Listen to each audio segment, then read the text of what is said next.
Hello, my name is Jess Mazer and I attend the Georgia Southern University Statesboro campus, and I'm a post-bac student. For this project, I chose to talk about the environmental justice case taking place in Black Hills, South Dakota. The issue deals with the struggles against in situ leach uranium mining. The reason I chose this environmental justice case is because it deals with the effects of uranium mining is having on fresh water and the communities that rely on it. Black Hills are in the northern Great Plains, which filter into an underground aquifers.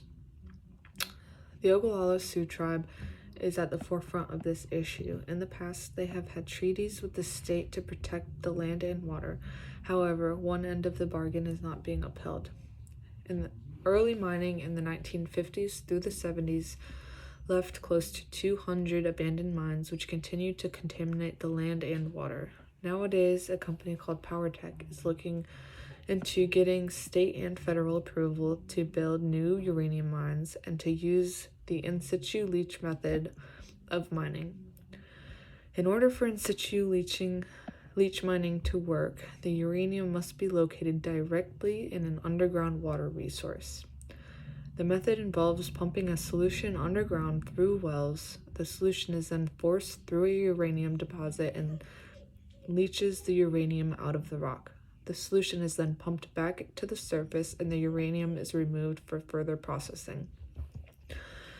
If this is approved, this would be the first radioactive in situ leach mining in South Dakota. The company has never mined uranium before and proposed to drill 4,000 wells into an aquifer that is used for domestic water and livestock.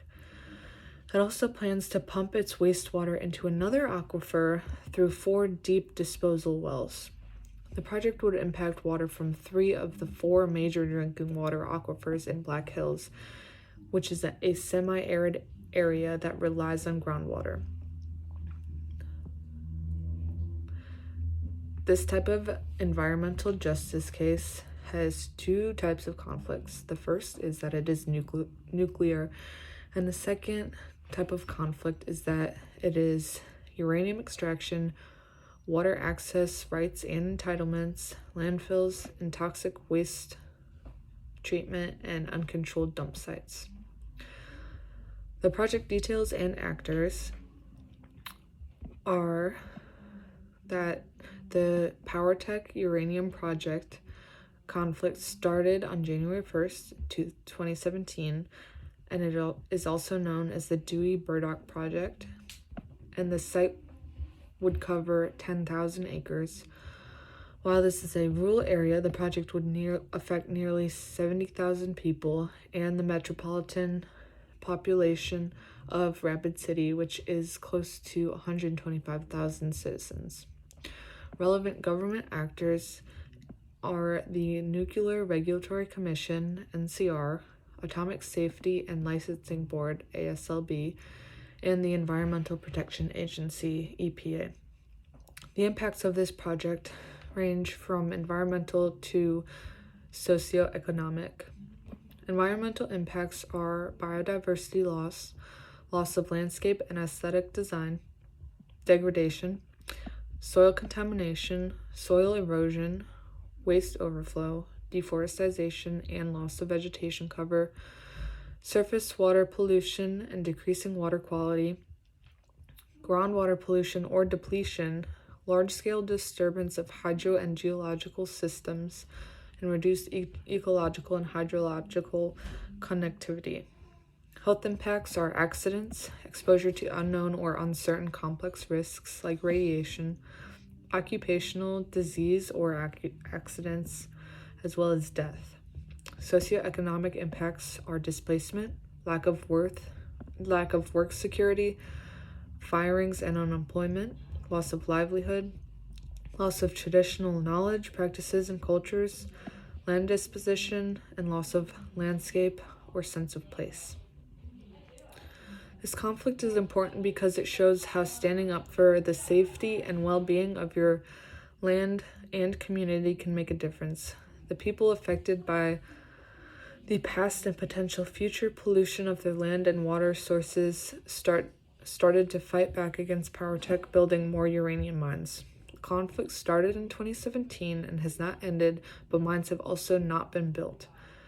It takes at least 10 federal, state, and county permits for its mining operation to begin. The tribal government and local groups have increasingly encouraged the public to take notice and be aware of what is going on and to stand against it. The awareness has resulted in street protests and visible mobilization, which furthermore shines a light on the environmental injustice to those around.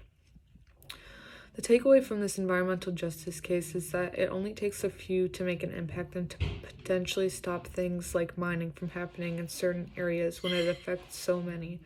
The Oglala tribe and 9 other tribal governments, along with local nonprofit groups, are just some examples of places to start spreading the word.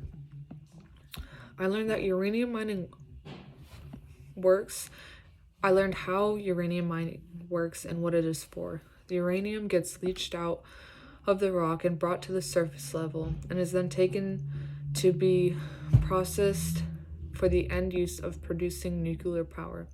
I also learned that in that process, the water and solutions used to leach the uranium out of the rock are then pushed back into the underground water sources like the aquifers, or they are sprayed onto the land, which then drips down into those groundwater sources, and which I find is very concerning for how many people rely on those freshwater sources every day for life.